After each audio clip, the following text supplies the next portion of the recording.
I'll just start that again. So we're talking to Carl Wright, who's in Canada, and he is an ultramarathon runner who only started doing ultramarathons, just for the people listening, about 4 years ago. And he's gone from doing a half marathon, his first half marathon 4 years ago, at the age of, what, we're 55? 55, yeah. Yeah, right up to doing an 80k race, and heading now for the 100-miler. So we're just having a bit of a discussion with Carl about things that might crop up in this build up. So just to give any listeners a bit of a rundown, we'd already started talking earlier. So I was just saying to Carl, you need to build in some hiking and some long day treks into your running regime. But it's also really important to have a strength and conditioning program. And a mobility program. So what we do, like at Running Hot Coaching, is that when we do our training plans, we don't just send out your running training, but also your mobility work and your strength work. Yeah. Now, the longer these runs get, the more important it is that you have a really strong back and a really strong core, and really strong in the glutes and the hips and the knees. So because you got to be out there for such a long time, and you're starting to fatigue, obviously, and your back starts to go, and you end up looking like a staple.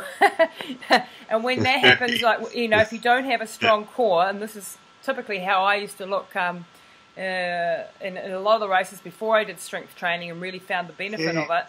And I would have lots and lots of problems with my back. I had a back injury, so I've got 4 discs that are compressed. So this was even more important in my case. Wow. But Absolutely. if you've got any back issues or whatever, they tend to come out in these massively long races when your core starts to go and you start to be more bent over.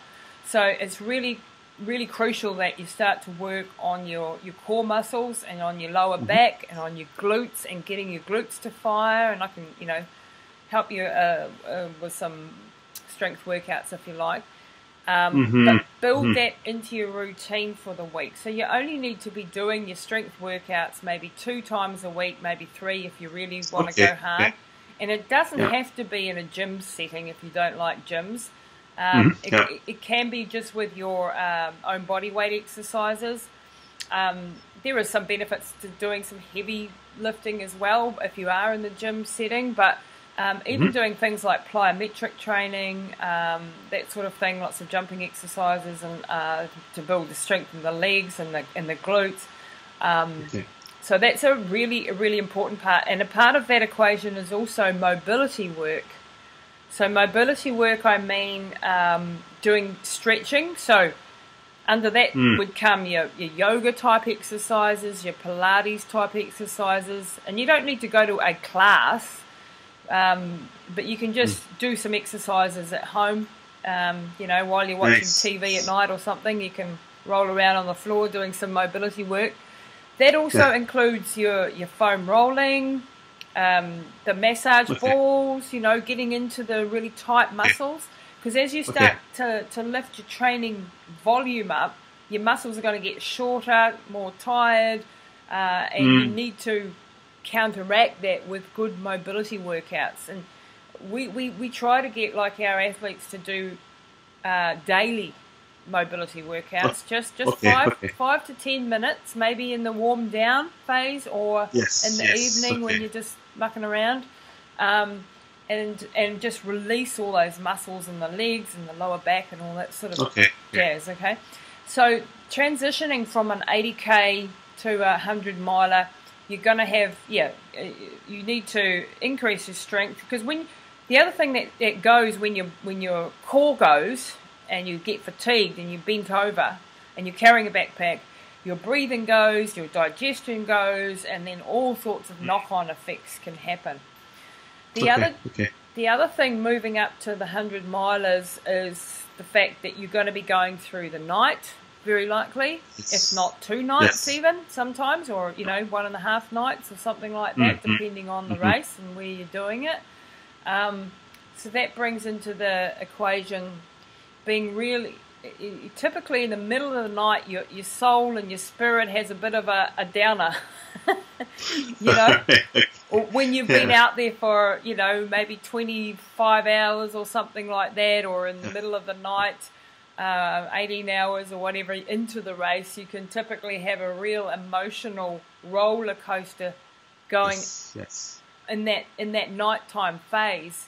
And it's really important to understand that could happen, and to be prepared mentally. And that's where, like in the Path of the Athlete course, because Carl's done my course, you might have come across already the visualization training and that sort of stuff. And that's really important to understand that nighttime is likely to where things are going to go to custard. And what sort of mental armor can you put on in order to help you get through that night phase, you know? Exactly. Yes. So that's even like preparing things, like maybe you've got a mate that you can that can pace you through the night, or you can join up with another runner. There's something, you know, like that helps the morale no end to have another person. Important. Yeah, it really helps to have someone to encourage you along, and you them. So that can really, really help. And just knowing that whatever happens, don't give up in the night time, because if you can just get through to the morning, often your spirits lift again and you're away again. Your body clock wakes up. Yeah, I've heard about that. Yeah, so that like three in the morning, you know, your body clock just wants to sleep. Yes. Yeah. You mentally, you're over it. You just, you know, you feel like you may be freezing cold or something. You know, there's a whole lot of things that are coming at you, the fatigue and all that, and so that it's like walking, you know, in the dark phase of life, and coming out the other end. If you can get to the light in the morning, you'll be right. Perfect. Yeah. Yep. So it's mentally preparing for that sort of difference. And when you're doing an 80K, and you probably get through, you know, within, I don't know, depending on the speed, you know, 12 hours or a bit longer, you sort of, you know, by the time this really low hits, you've already finished. Yes, that's right there. Yes. Yes. So, any questions around, you know, like mindset stuff, or around the tips for the actual running part of it that you would like to discuss? The mindset. The biggest thing would be just to focus. Able to push out all the doubts and all that, and I've been learning that through your course there, and it's been really helpful there. Yeah, you've been enjoying it. Yeah, I'm really enjoying it. Really enjoying it. Yes. The pacing part during the night, I totally agree with that. As far as the I think I have someone that may be running with me in that, but. Fantastic. The training part, I think it's important what you've shared about the backpacking and the packing and the core. Stuff that I'm going to integrate into my training for sure. There, yeah. Oh, awesome! I really hope that you know, because we sometimes forget that there will be generally there's a lot of walking in a 100-miler. You know, there is unless you're an elite guy, you know, even they have to walk some of it. You know, there's hardly anybody, unless you're Killian Jornet or Scott Jurek, perhaps, who can run a whole 100-miler, especially if it's in steep trails. So make sure you train on the terrain type that you're going to be actually faced with. Yes, exactly. And that's important. Yeah, and also train with your gear that you're going to be using. Yes. Never have anything new. You shouldn't have any new gear. I've learned that, yes. Yeah, no new gear. You probably know all this already.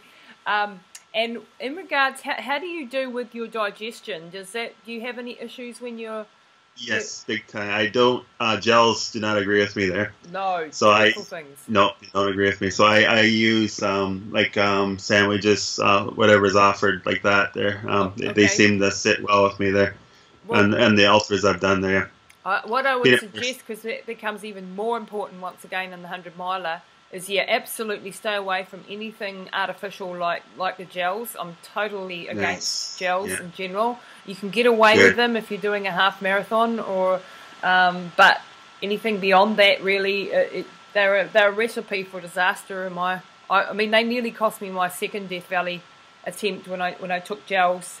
I got talked into it by someone who was saying these ones are different and these ones will be fine and so on, and I took them and my no, even for a half marathon I stay away from them. Yeah. So your body probably in regards to electrolytes then, do you take tablets or do you take I take tablets, I take the noon tablets, okay, great. They're what agree with me, they're the most and not much sugar in them, and so you just take the tablets. They're noon, are they, the ones that you've got?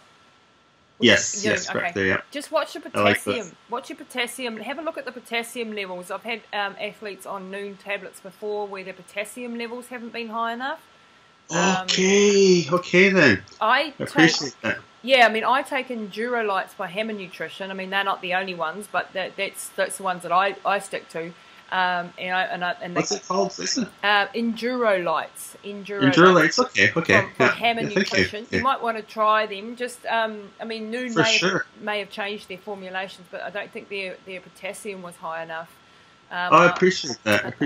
Endurolyte, yeah. Yeah, I had a friend who had a tetany seizure, and he was just taking Noon, and I was taking Endurolytes, and I didn't have any problems, and he ended up in hospital.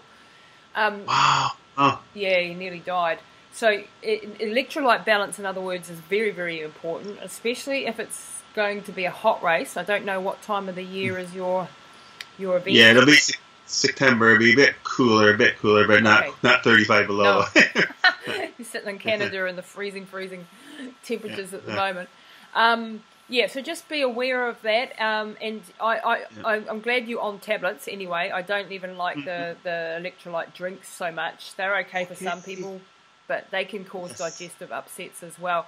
So what's happening when you in your digestive system when you are doing ultramarathons? All the blood is in the muscles, the working muscles, and your body doesn't want to digest because it's working hard. It hasn't got the energy to digest. However, you're going to run out of energy if you don't digest. So there's a couple of ways of approaching it. Some athletes recently have been doing high-fat diets and changing their body into being fat-burning machines. I haven't done that. I can imagine that being very successful if you've transitioned properly on a ketogenic diet.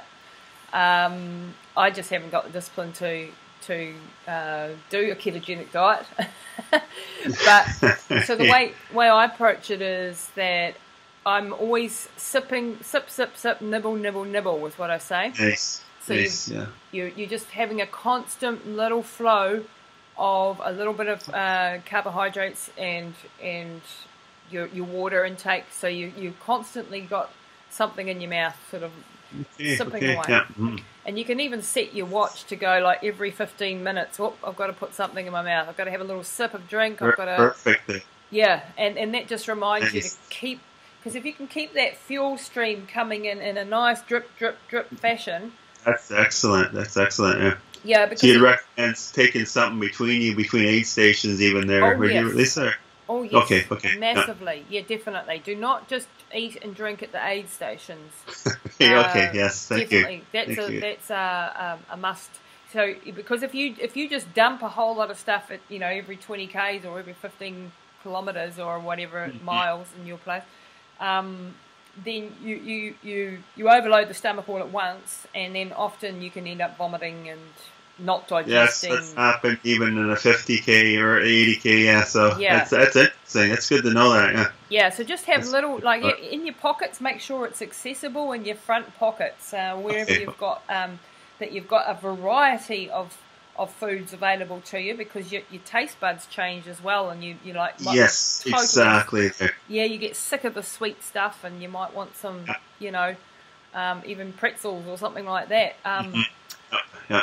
If you have the chance to have drop bags and so on, and you can have things like potatoes or pumpkin soup or good quality carbohydrates, then that would be absolutely ideal. That's like potatoes are a perfect food for. Yeah, they've been offered at one of the at the North Face race actually. They had the potatoes and salt there. Yeah, that's a perfect food to have as an ultramarathon runner. It's nourishing. It feels good to eat because it's savoury and it's easy to eat on the run. You know, a potato in a tin foil or something. So those are some of the tips that, you know, for transitioning now into the long ultras and getting your mindset around that. As far as things like self-doubts and all that goes, and you know, you've been doing my course, so you would have been reading a lot about all of that. But yeah, I go back over it again and again. That's the thing. You do need to go over and over and over and remind. Exactly. And I do. I need to go and read my own stuff. I do. I need it too. Yeah. Yeah. That's why I don't get it. I don't get around to it every week and a half. I like to review it again and again. So.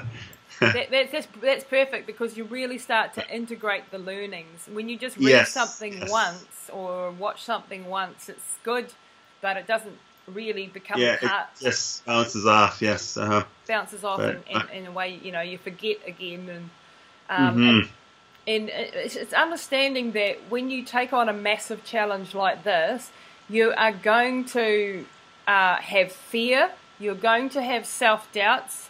You're going to have that little voice going, what the hell are you doing? You know, you're very likely to have people in your friends and family going, because they're scared for you. Yes. And they don't understand why on earth you would do this. So I think it's knowing that those things come, and to just, ignore them as best as you can. And don't let other people's, oftentimes negativity towards your goals affect you. Just use it as motivation to show and be a role model for others then when you have done it. You know, and when you're taking on you take on big challenges like this, you are risking failure. You are risking, you know, if this was easy, everyone would be doing it. It's not easy. It's hugely taxing. It's very long period of time of training, of discipline, and all the rest of it. What you have to concentrate on is focus. Once you've done the training and you're standing on the start line, you've done what you can. You've done your bit. Done my bit. Yes. What happens during the race? I mean, you've got to make the right decisions, obviously, during the race, but you are not responsible for the things that you can't control, in other words. And sometimes things come outside of your control or outside of what you can foresee, and things can go wrong. And understanding that that's not your fault if that happens. Okay, that's good. Yeah. I've got a friend at the moment who's just come back from a mountaineering expedition, and she was this far away from the top of reaching one of the big mountains in the world, and she just could not get there, you know, and just you know, minutes away. Conditions, and it's happened to the second time in a row in 2 years, and devastating, you know, like, but you know, she's having a struggle with that failure. It would be there. Yeah. It's huge. A huge thing is that you cannot control all the elements. You can't control exactly, Lisa. Yeah, you can control, and even your training you can't control to 100%. I mean, you can do the best that you can, and oftentimes I've stood at the start line of a race not quite prepared. You know, I haven't quite got the training that I wanted to get in. Life's got in the way. I haven't been disciplined enough, or whatever. You can't beat yourself up forever because of it, you know. And just knowing that in this ultramarathon career of yours, there are going to be blips where things go to custard. And just going, like I say to a lot of my athletes, you're not a real ultramarathon runner unless you've DNF'd a few times, you know. Yes, DNF being not I can finished. Understand that, yes. Yeah, because it's part of the journey. And if it was a piece of cake, then we'd all be finishing and we'd all be getting medals and it would be all fantastic. But it's not, and yes, it is a huge challenge. So understanding that, and when the self-doubts and the fear start to take control, you just have to gorge yourself on positivity. Like, just talk yourself round. Like have conversations with yourself, or get your friends to start saying to you. I remember when I was doing La Ultra, the one in the Himalayas. And yes. It was horrifically terrifying because the altitude was just mind-blowing, and I'm an asthmatic. I had a brain concussion before I went there. I had ripped ankles, ligaments on my ankles, and the build-up had been dreadful.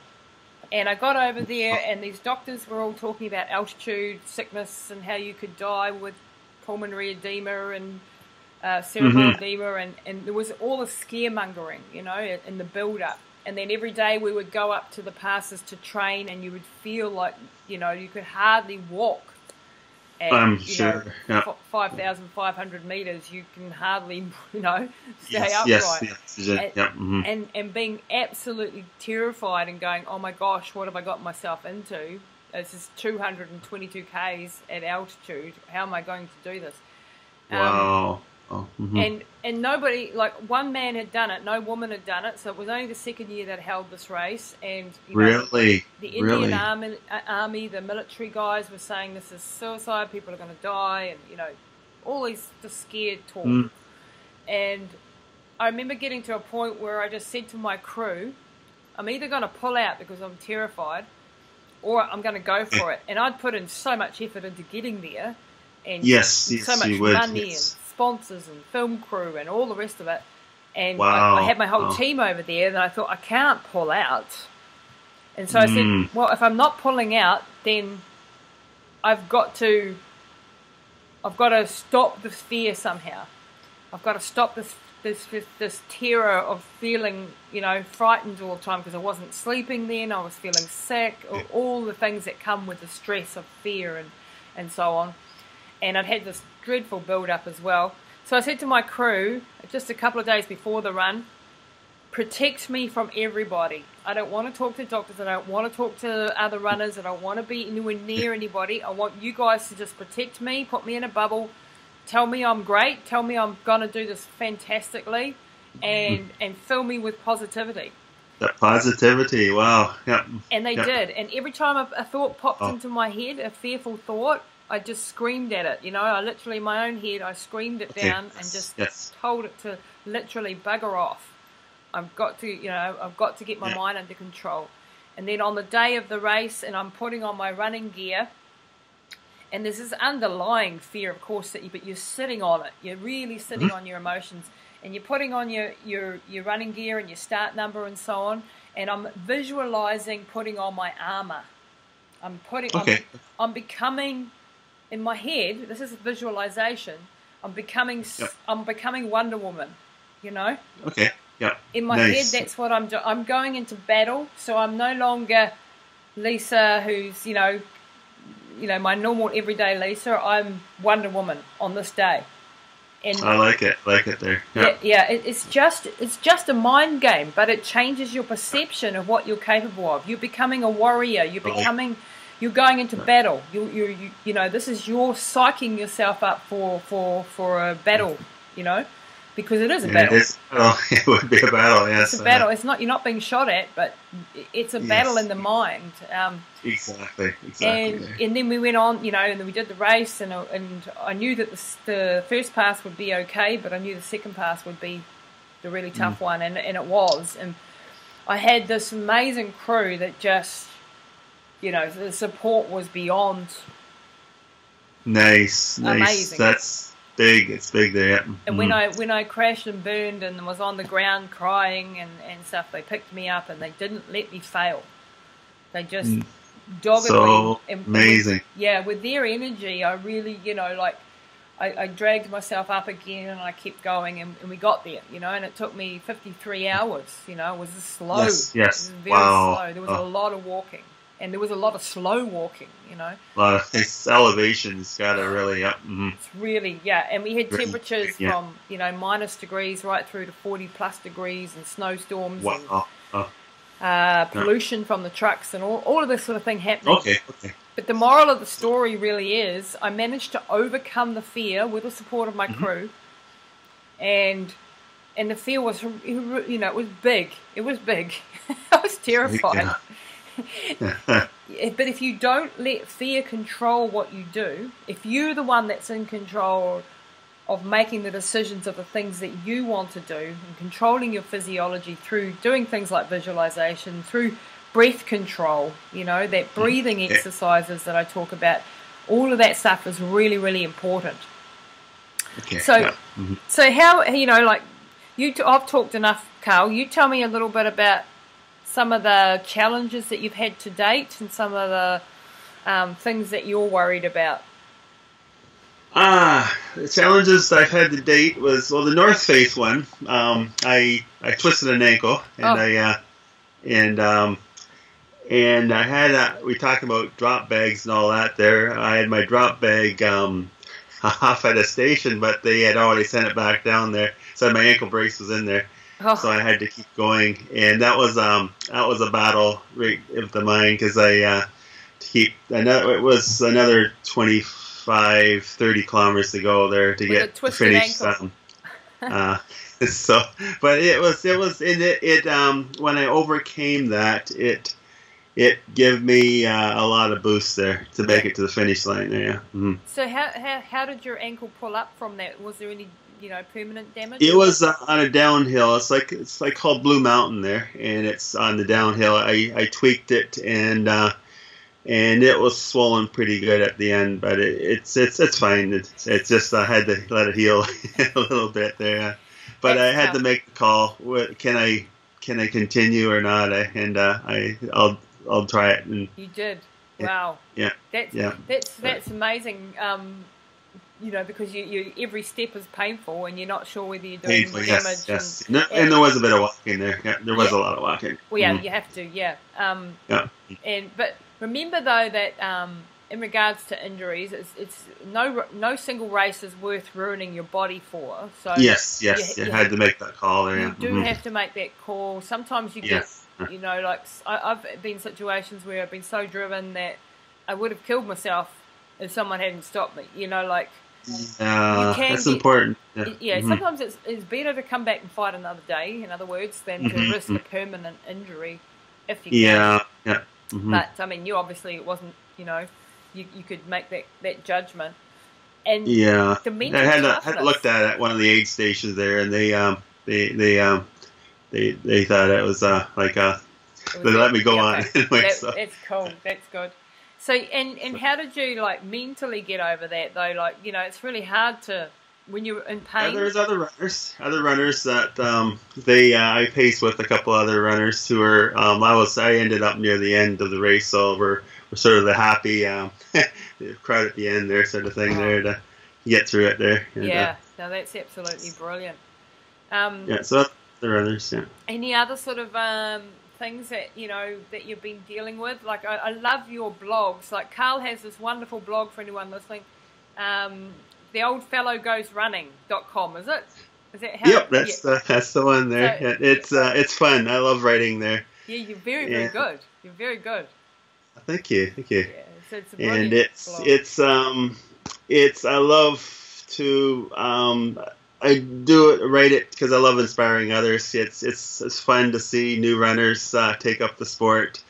I love to encourage them, and because I've been encouraged so many times by other runners. They've helped me through some hurdles, and it's just like a pay forward thing there. Yeah. Pay forward. I love that, and that's one of the wonderful things I think about, especially ultramarathon running. Yes. The people sometimes you get people who give up their whole race to help someone else. Totally, yeah. You know, exactly. And that's just the beautiful thing. It's the camaraderie that I think is even more important than the sporting ambitions. And in the journey that you go through, how have you changed in the last 4 years as a person from your running? It has hugely changed me, Lisa. Like I deal with a lot of depression, and it has helped me immensely just to have that positivity. Actually, I got into running back 5 years ago. But we were a running club at work. But my dad died at 47 of a heart attack, and so my doctor says you don't want to be on blood pressure meds, so you don't want to be in statins the rest of your life. He's going to give me 6 months to get my act together. Wow. And there's a running club at work, and I started running, and I hated it the first few a little bit, but I stuck with it, and then 6 months later, everything was fine with it.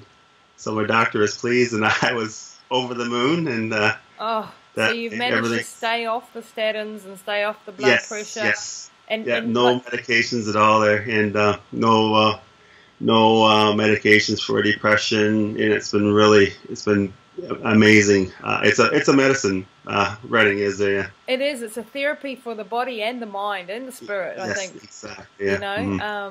And a lot of ultramarathon runners have actually had depression or some issues like that, and I think it's the greatest thing that we can do is to connect with our bodies in nature. I think it's tremendous, yeah.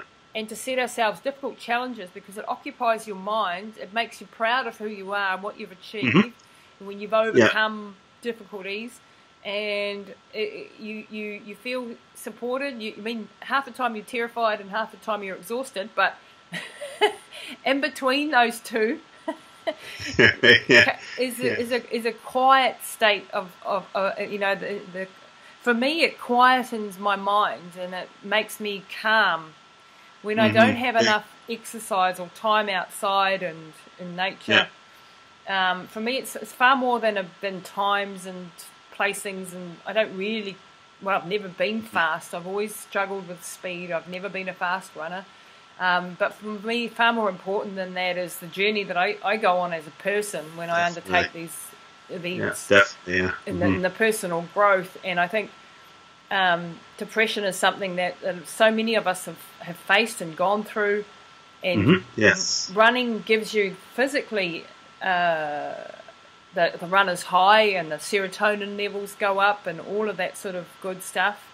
And but also mentally, just from a calming perspective and a confidence perspective, I think it's the most underrated medicine of our day and age, really. I would agree. I would tend to agree with you there. Yes. And not just running. Perhaps there's other sports where you can do that, surfing or things that Yes. If you're connecting with your body in nature, I think that's so key. We're not made to live in these four walls that we stick ourselves behind, Yeah, such a beautiful world out there to enjoy. New Zealand, particularly. Yeah, it is. And you have a daughter over here, I believe. Yes, I got a daughter there. I got my two daughters are down there now for Christmas there. So my one daughter went down to visit her. So there you go. So it's amazing. Nice. They're having a great time down there.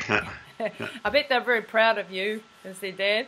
Yes, big time. Yeah, very, very. It's exciting. The one daughter, she's starting to run now there, which is really neat.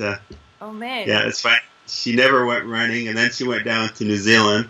And the first day I got down there, I said, "Dad, let's go for a run." And I was, oh wow! so that was cool there. Yeah. So you're being a role model for her, really, in your journey. It's fun there. Yeah. And your health journey as well. I mean, to understand that you can avoid blood pressure, statin medication, all of that through having a daily physical practice of running or a sport in some sort of manner. I mean, you're like 59 going on 60 and about to run a 100-miler. I mean, this is the pinnacle of your life, career, like sport-wise. It is, Lisa. And it lies ahead of you at the age of nearly 60. That is so inspiring, That is just, that is mind-blowing, because most people get to 40 and think life's over. My best is behind me. That's a lot of the mindset there. Yeah, and 10 years ago I was thinking that too there, and all of a sudden it's like a new chapter all over again there. Yeah. And it doesn't have to end. I have got friends in their late 60s and 70s who are still doing, Death Valleys and I read that. Ultra. I had on the podcast Dr. Bill Andrews last week. He's coming up in the next episode actually on the, and he's 66 years old. And he's done so many 100-milers. Like, he had the record for the most 100-milers in 1 year. And he only started in his late 40s. That's incredible. Yeah. Wow. And he's one of the world's anti-aging scientists, world's leading anti-aging scientist as well. So a very high overachiever. That's cool. And his wife, Molly, who I'm very, very close friends with, she's in her 60s now. And she just knocks off 100-milers, for breakfast. Wow. She started at 48. That's a book that you perhaps might like to read. I mean, it's from Molly Sheridan, Running Past Midnight. I got a piece of paper here. So Molly, Running Past Midnight, and it's Molly's story how she started at the age of 48 to train for her first marathon, and how she got a stress fracture early on in the piece because she went out too hard. And she went to the doctor, and he said to her, "How old are you?" And she said, "Well, 48. What's that got to do with anything?" And he said, "You're too old to go running. Go home and do some knitting." And give this stupid idea that you could run a marathon at 48 up. And she was so angry, she thought, well, I'm going to show you. And so it's 12 years later or 13 years later, now she's run the world's toughest events all around the world, and she owns a running company, and she's changed so many people's lives, and it's a big finger really to that doctor. Exactly. That's so cool. Yeah, so don't ever let anybody tell you you're too old or anything like that. It's all we don't lose our endurance. We lose some speed. Yep, and we take a bit longer to recover as we get older. Yes. But we're still able to do massive distances. There's a guy here that runs my race, the Northburn 100, which is the race that I co-own down here in New Zealand. It's the toughest 100-miler in the Southern Hemisphere. You'll have to do that one next. I would love to do that. I've read about it, and I read seen your video there. Video. I posted it there. And there's a guy that comes there every year, and he was 68, I think, last year, and he knocks these 100-milers off every, and this is a tough 100-miler. So amazing there. So there is no, you're too old for this. What you do have to be is healthy, and you have to want it, and you have to be motivated. Yes. Those are the key factors. And if you've got, a good bit of health generally, then this will keep you healthy. It will keep me healthy, yeah. Mm-hmm. The last bit of advice before I go, Dr. Bill Andrews actually said to me, who's the anti-aging scientist and ultramarathon runner, he studied endurance athletes, and he said that their telomeres is what he's an expert in, which is the length, these are the caps on the ends of your chromosomes, they're called telomeres. And when these shorten, this is why we age. So his whole career has been about lengthening the telomeres. And he said that endurance athletes have longer telomeres. We live longer, and that's proven. Really? Yep. That's right from the scientists. That's amazing there. Right from the Nobel Peace Prize winning scientist. Incredible, Lisa. So keep running. Keep running. That's right there.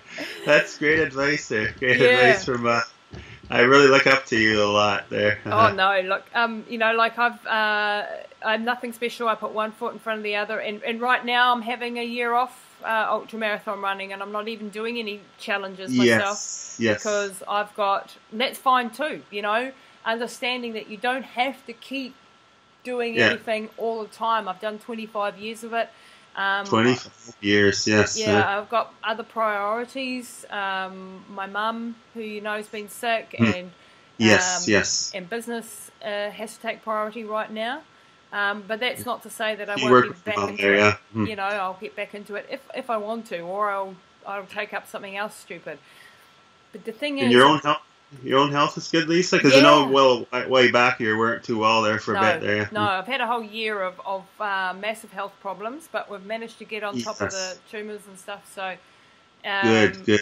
A huge journey in itself, and that's really hard for an athlete, and you're unable to do what you used to be able to do, etc. But that's part of the journey too. But I know how to get back there if I want to. I know how to keep fit. More importantly, I know how to keep my body fit and healthy and give it what it needs at the moment. So for me, my training looks like it's a high intensity CrossFit workouts, gym workouts. I've seen your workouts. That's intense there. They're intense, but they're short. Very intense there. And it's good it's good to have these change-ups. It's good to keep yourself fresh and motivated and going in a new direction. It doesn't have to be the same old, but whatever you do, you have to love it. That's good. Yeah, exactly, Lisa, Yeah. So I better wind up, Carl, and get off to see Mum and put her through her training for the day. But I just wanted to say it's been wonderful getting to know you a little bit, and I'm so thankful for you doing my course. And I really appreciate any feedback that you can give me on the course so that I can, improve it or recommending it to others. And please just reach out at any time that you want, you're dealing with a specific challenge. As the year goes by and that 100-miler gets closer, I'm sure there'll be moments when you're like going, ah! yes, that's very fair, yes. So, make sure. I really appreciate your time. It's been an absolute pleasure. What a way to start the New Year's off there. Oh, you're such a thank you so much, sweet Lisa. person. Hey, look, Carl, we'll catch up again soon, and please reach out anytime you need to have a chat. Appreciate that very much, Lee. Yeah. Have a great rest of the day there, Lisa. Yeah. Okay, thanks, Carl. Bye. Yep. Bye. Hey.